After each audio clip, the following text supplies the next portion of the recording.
చిత్తూరు జిల్లా తెలుగు తమ్ముళ్ళు తెగ ఫీల్ అయిపోతున్నారు. అధికారం వచ్చిందని సంతోషమే లేకుండా పోయిందని తలలు పట్టుకుంటున్నారు.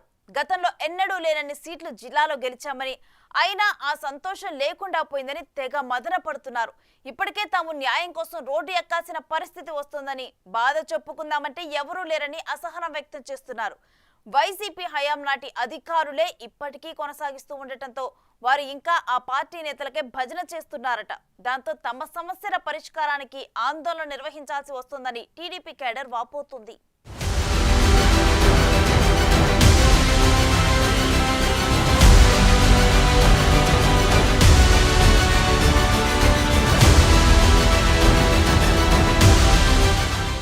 ఉమ్మడి చిత్తూరు జిల్లాలోని టీడీపీ క్యాడర్ గత 5 ఏళ్ల వైసీపీ పాలనలో పోలీసుల వేధింపులతో నరకం చూశారు.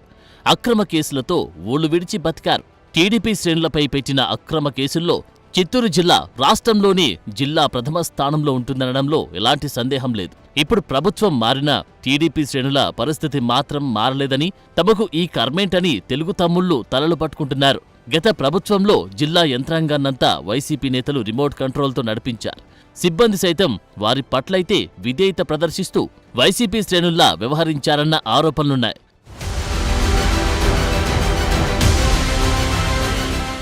కూటమి సర్కార్ ఏర్పడి 2 నెలలవుతున్నా జిల్లాలో పోలీస్, రెవెన్యూ, సబ్ రిజిస్ట్రార్, ఎంపీడీఓలు సహా ఇతర అధికారుల బదిలీలు జరగకపోవడంతోనే సమస్య వచ్చిపడిందని, ముఖ్యంగా నాటి పోలీసులంతా ఇప్పటికీ వైసీపీకి అనుకూలంగా ఉంటూ టీడీపీ శ్రేణుల్ని నిబంధనల పేరుతో ఇబ్బందులు పెడుతున్నారని టీడీపీ నేతలు ఆరోపిస్తున్నారు. ఎలాగూ బదిలీ అయిపోతాం కదా అని కొందరు పోలీసులు టీడీపీ క్యాడర్కు చుక్కలు చూపిస్తూ నిర్లక్ష్యంగా వ్యవహరిస్తున్నారని విమర్శలు గుప్పిస్తున్నారు. దాంతో అధికారంలో ఉండి కూడా రోడ్డెక్కి నిరసనలు, ధర్నాలు చేయాల్సి వస్తుందని అంటున్నారు.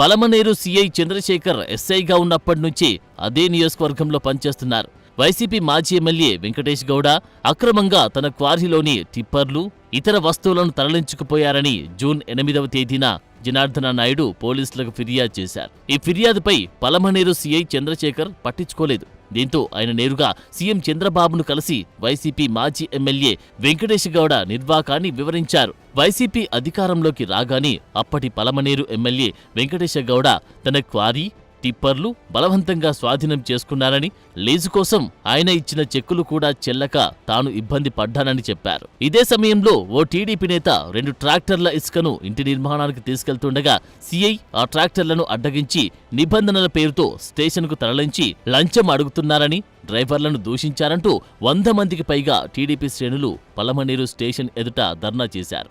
ఎస్ఆర్పురం స్టేషన్ పరిధిలో ఎర్రచందనాన్ని చెరువు నీటిలో దాచి ఉంచగా వచ్చిన సమాచారం మేరకు పట్టుకున్నారు. స్థానికంగా బలమైన వైసీపీ నాయకుడు కూడా పట్టుబడ్డాడు. అయితే ఎర్రచందనం పట్టుబడ్డ రోజు నిందితులను వదిలేశారంటూ టీడీపీ శ్రేణులు స్టేషన్ ఎదుట ఆందోళన చేశారు.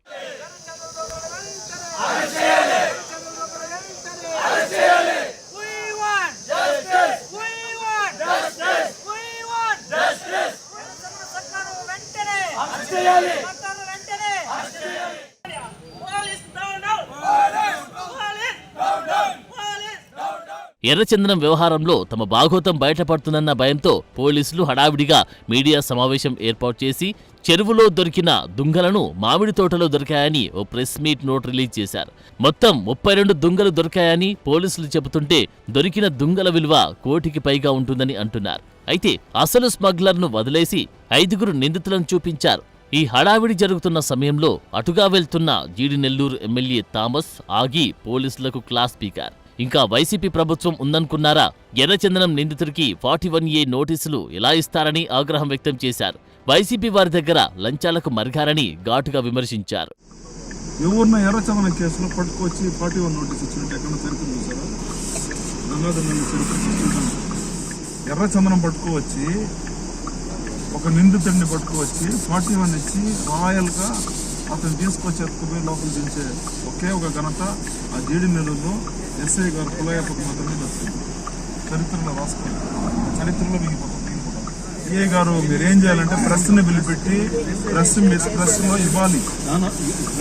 ఇట్లా సో ఇంత పెట్టాము, దీని వాల్యూ ఇంత చెప్తున్నారు, ఇది దీని వాల్యూ అయితే ఇంత ఉంటుంది, గవర్నమెంట్ వాల్యూ. అది వీళ్ళు ఏడబట్టారా? స్పెషల్ బ్రాంచ్ నువ్వు మరి వీళ్ళు పట్టలే, వీళ్ళు పట్టరు కూడా. వాళ్ళు ఆల్రెడీ కుమ్మకి అయిపోయినారు. ఒక నిమిషం వాళ్ళు ఆల్రెడీ కలెక్షన్ చేసుకుంటున్నారు. మీరు ఎందుకు అసహ్యంగా ఇలా చెప్పుకుంటూ పోతే తవనంపల్లి, సత్యవేడు, తంబళ్లపల్లి ఇలా అన్ని చోట్ల ఇదే పరిస్థితి కనిపిస్తోంది. పోలీసులే అనుకుంటే ఇటు రెవెన్యూ, సబ్ రిజిస్ట్రార్ అధికారుల తీరులో ఏమాత్రం మార్పు లేదంటారు.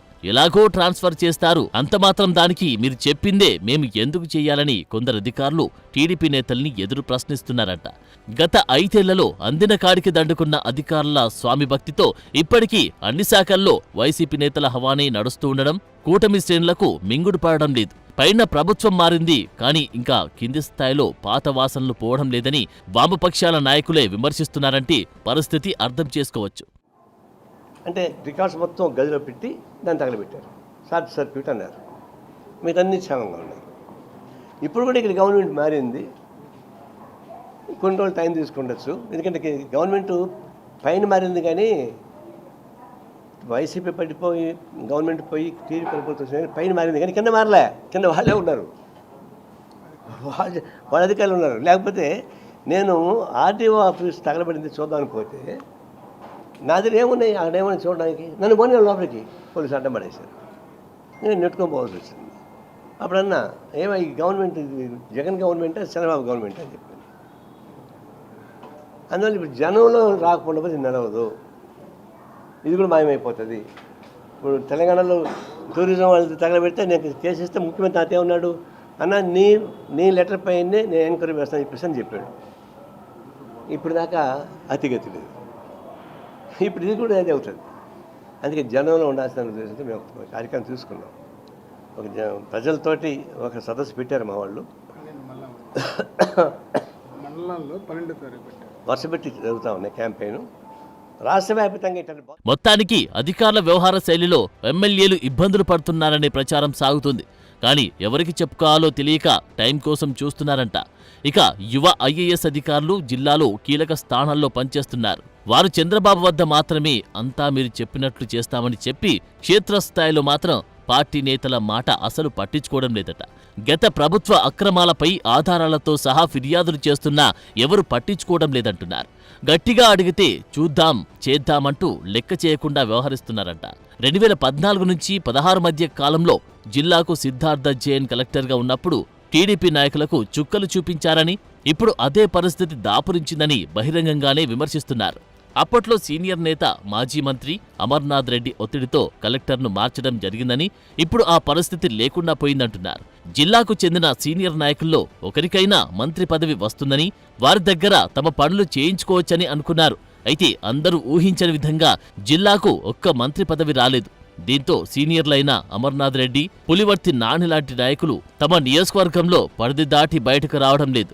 జిల్లాకు మంత్రి ఉండి ఉంటే కనీసం జిల్లా ఉన్నతాధికారులకు చెప్పి అన్ని నియోజకవర్గాలను సమన్వయం చేసేవారంటున్నారు. ఇటు అధికారులు పట్టించుకోకుండా నేతలు చూద్దాంలే అన్నట్లుగా ఉండడంతో మా సమస్యలు ఎవరికి చెప్పుకోవాలని party cadre వాపోతుంది.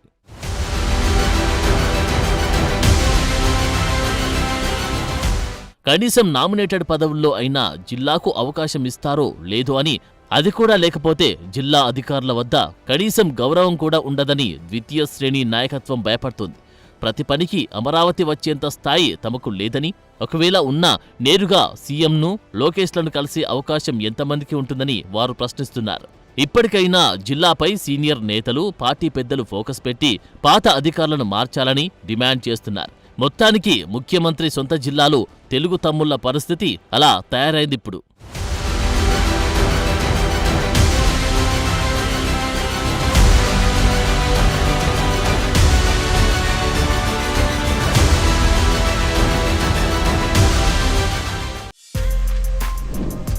For more videos like this, subscribe Big TV channel.